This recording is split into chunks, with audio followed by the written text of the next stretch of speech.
Lu tahu nggak, dulu di Jepang ada seorang jenius penulis yang hidupnya jadi fondasi seluruh dunia misteri, horor psikologis, dan dark psychology di Jepang modern.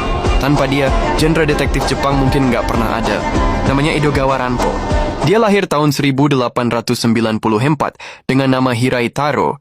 Di masa Jepang lagi berbalik antara tradisi feodal dan modernisasi Barat. Jepang waktu itu kebingungan. Teknologi maju, tapi identitas hilang. Ranpo tumbuh di tengah kegamangan itu. Sejak kecil, dia bukan anak populer, bukan jago bela diri, bukan murid teladan. Tapi satu hal mencolok, dia punya rasa ingin tahu yang sangat luas terhadap pikiran manusia. Bukan soal perilaku, tapi soal apa yang tersembunyi di baliknya. Dia baca buku apapun yang aneh, dark psychology. Saat anak lain baca cerita kepahlawanan, Ranpo tertarik ke teka-teki, ilusi, manipulasi, dan villain tanpa kekerasan terbuka. Lalu dia kuliah di Universitas Waseda, tapi hidupnya jauh dari mapan. Lulus, dia kerja serabutan, editor kecil, buruh, penjaga toko, bahkan nyaris gagal total. Dia hidup kekurangan, dan sering merasa tersisih dari masyarakat yang obsesif terhadap kesuksesan cepat. Baru di usia 29-30 tahun, saat hampir menyerah, Ranpo mengirim cerpen ke majalah. Judulnya The 2 Cent Copper Coin.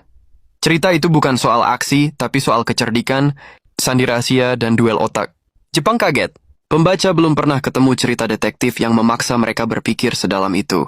Sejak saat itu, Ranpo langsung jadi nama besar. Dia lalu menciptakan karakter Akechi Kogoro, detektif jenius yang jadi ikon nasional. Tapi Ranpo nggak berhenti di situ. Dia mendorong genre detektif ke arah yang belum pernah disentuh. Psikologi gelap, obsesi, kesendirian, ilusi identitas.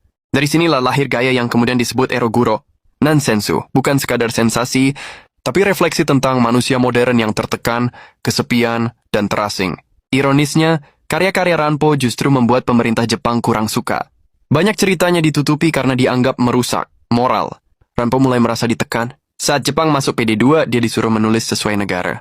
Itu menghantam jiwanya sebagai seniman. Dia mengalami sedih, berhenti menulis fiksi, dan hidup dalam menyendiri selama bertahun-tahun. Setelah PD2 berakhir dan Jepang berubah waktu itu, Ranpo bangkit lagi. Kali ini bukan cuma sebagai penulis, tapi sebagai arsitek sastra. Dia mendirikan Asosiasi Penulis Misteri Jepang dan menciptakan Edogawa Ranpo Prize, penghargaan paling bergengsi di genre misteri sampai hari ini.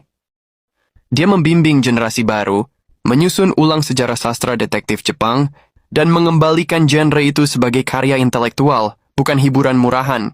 Ranpo hidup sederhana, dikelilingi buku dan pikirannya sendiri. Dia wafat tahun 1965, tenang, tanpa sensasi. Tapi warisannya ada di mana-mana. Novel villain Jepang, manga psikologis, anime misteri,